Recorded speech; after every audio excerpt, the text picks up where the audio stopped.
Welcome back to Sports Radio 95.9 The Fan. My name's Mark, and yes, this is the Mark Moses Show, weekday afternoons from 3 to 6 p.m. Right now here on the Club 52 hotline. Always a pleasure to get this guy on to talk a little wrestling here. His name is Richard Gray with Wrestling News World. We have much to discuss. So, Richard, how you doing today, man? Hey, I'm doing great, Mark. Thanks for having me on. I appreciate coming on, and I have many questions because I'm confused. What was it, maybe 6 months ago or so, they came out, the WWE App. It was $9.99. It was going to have the pay-per-views. It was going to have this. But now I'm seeing commercials where it's free for November. Okay, first, before you explain what's going on, for our listeners who don't know, what exactly is the WWE App exactly?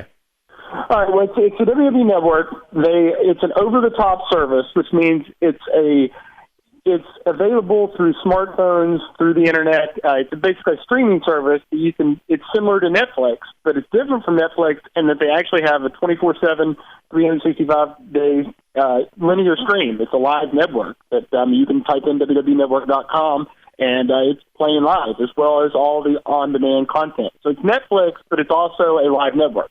Didn't they have an app before this where they had like millions of downloads as well? Is that something different? Yeah, no, it's the same thing, but they've integrated the network into the app. And they still have the WWE app, which they have a second screen viewing experience. So like when you're watching Raw, during the commercials, like Raw continues on the app. But the WWE Network is supplemented within that. It gets kind of confusing, but they all work together. Well, the first couple of months, in your opinion, has it been a success or a failure with this app? Well, WWE said that if they reached 1 million domestic WWE Network subscribers before the end of the year, they would consider the launch a success. Well, they release their subscriber numbers quarterly, and they're nowhere near it. They're over 700,000 paid network subscribers, but it does not look like they're going to meet their self-imposed target of 1 million subscribers. So I would say that so far it's definitely been a fail. The one thing that I can tell you is they are growing the service. It's just growing at a much slower rate than they had anticipated. Can you watch Monday Night Raw on the app? That's what I get confused on. Yeah, you can, but it's available 30 days after it airs for the first time in the United States. And so that's television contracts have them kind of tied up. But you do get all of the pay-per-views included live on the WWE Network and also available on demand immediately after they air. So if it originates on the WWE Network, like the pay-per-views do, or WWE Main Event is a show they do there now, you can watch it immediately after it finishes the live airing. But Raw, where it originates on the USA Network in the U.S., you have to wait 30 days. We're here at the Richard Gray Wrestling News World. He's telling me about this app because now it says, for November it's free, including the pay-per-view. Is this just a drastic last-ditch effort to try to get more subscribers to get that 1 million mark? I mean, what's your take, man? Yeah, they're trying to get people to sign up. They want to show people what they're missing by not subscribing to the WWE Network. My biggest criticism is the price is $9.99, and they've made this big deal is for $9.99, but they don't really convey to the audience, and your confusion is the confusion of everyone. What you're missing. The fact is, you used to pay $54.95 a month for pay-per-views. Now you get them for $9.99. The pay-per-views are included. You have this awesome live linear network and all this on-demand content, but they don't convey that to their audience. They convey that, it's $9.99. Well, what's $9.99? And that's what's lost. What about the cable subscribers? Like, let's say you're Comcast or you're DirecTV. Are they angry at wrestling? Like, wait a minute, you're selling it for $10 when I'm charging $60 for a pay-per-view? I mean, what's their take on Vince McMahon and his plan? Oh, yeah, they've been dropping. The satellite and cable providers have been dropping WWE pay-per-views because of that point. And, you're going to offer it much cheaper. Then why should we give you clearance? So they're running away from it. It's gotten to the point now where during the pay-per-views, WWE shames the people that bought it on pay-per-view, and they said, they run these segments and say, if you pay $54.95, you could have got it for $9.99 on the network.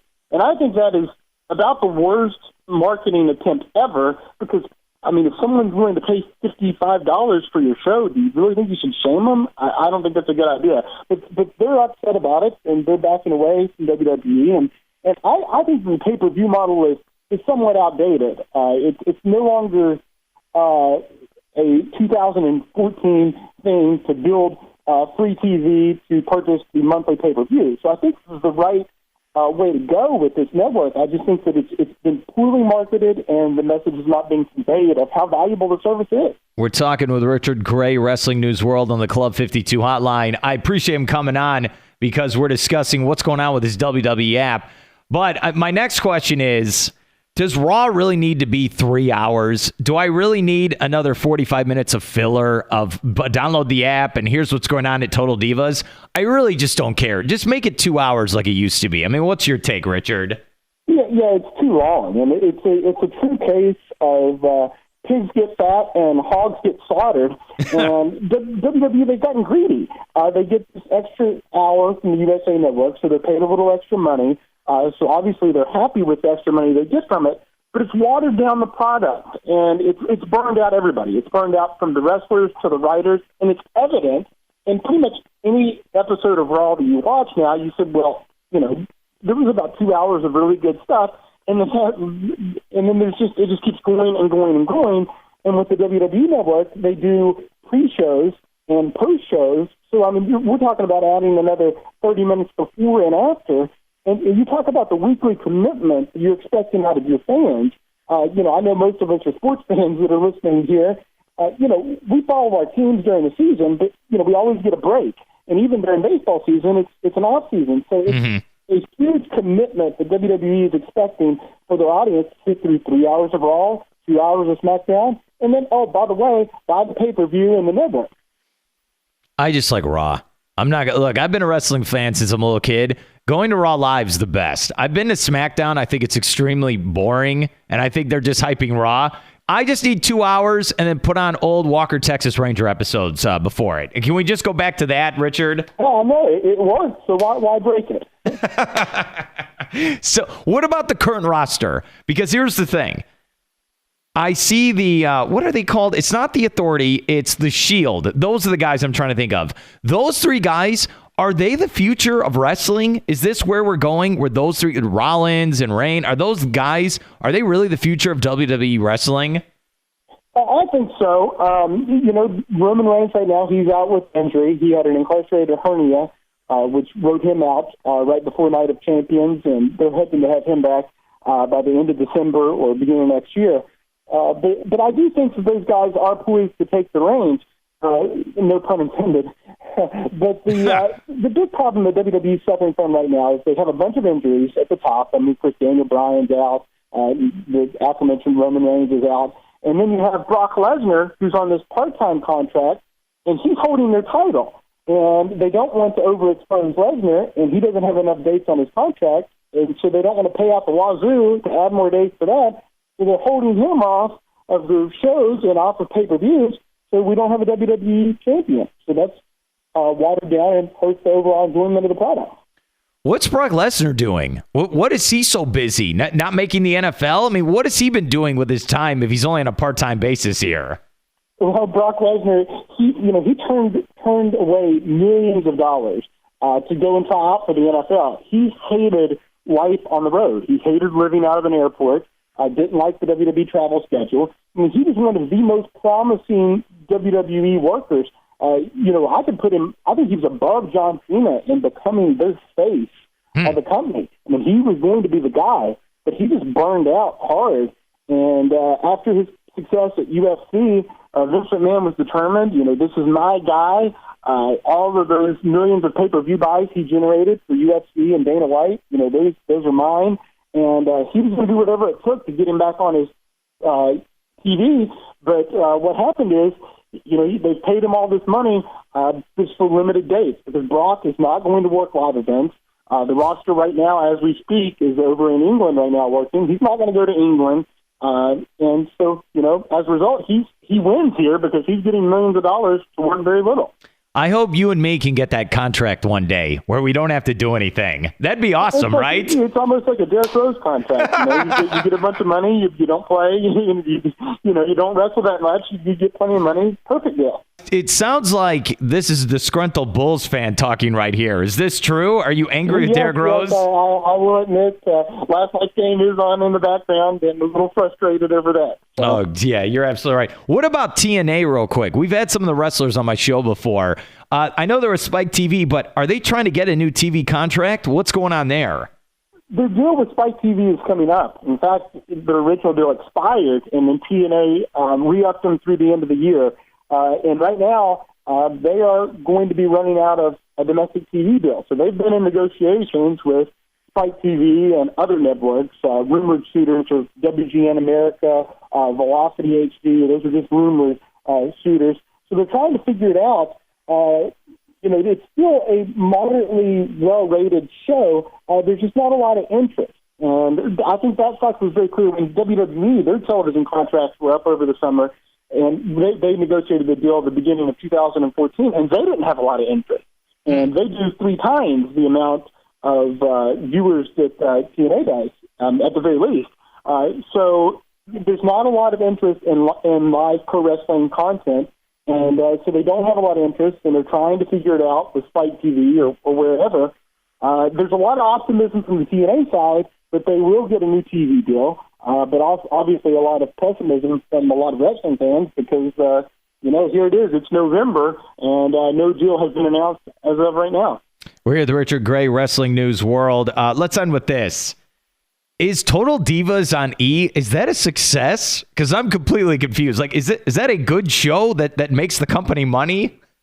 Well, the ratings have actually been a success, believe it or not. And he is very satisfied with it. I believe, I'm not sure how their season 3 numbers compare, but I know season 2 that it was the second highest rated show just under the Kardashians over there on E. So it was considered a success, and it's still considered a success.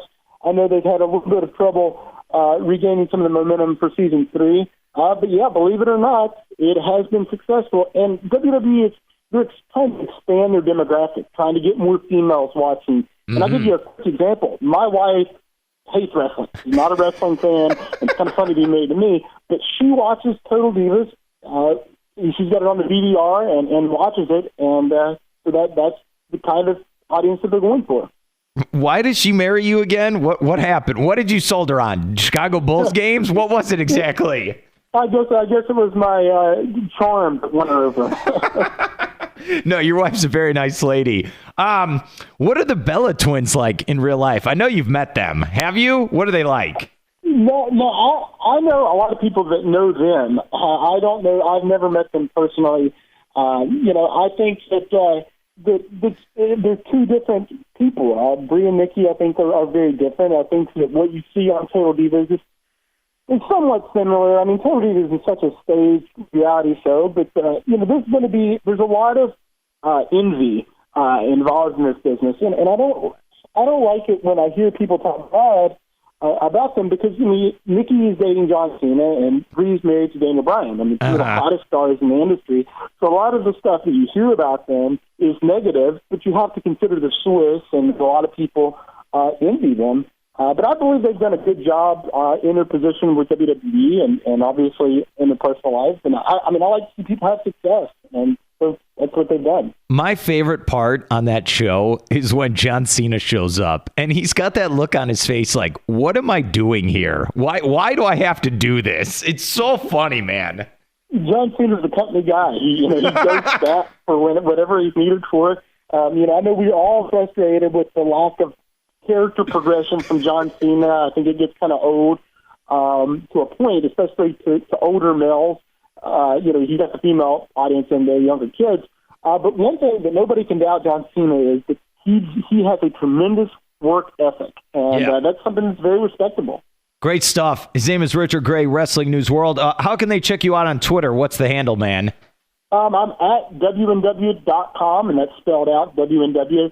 I'd love to tweet you, so tweet at me, and I'll see you back. Great stuff. And by the way, I'm still going with Taker and Brock Lesnar for the belt at WrestleMania. Okay? I just want you to know that that's my dream scenario. I will mark you down for that prediction. Oh, man. Awesome stuff. Thank you for coming on, Richard, and I hope I can get you on again. Hey, thanks a lot for having me, Mark.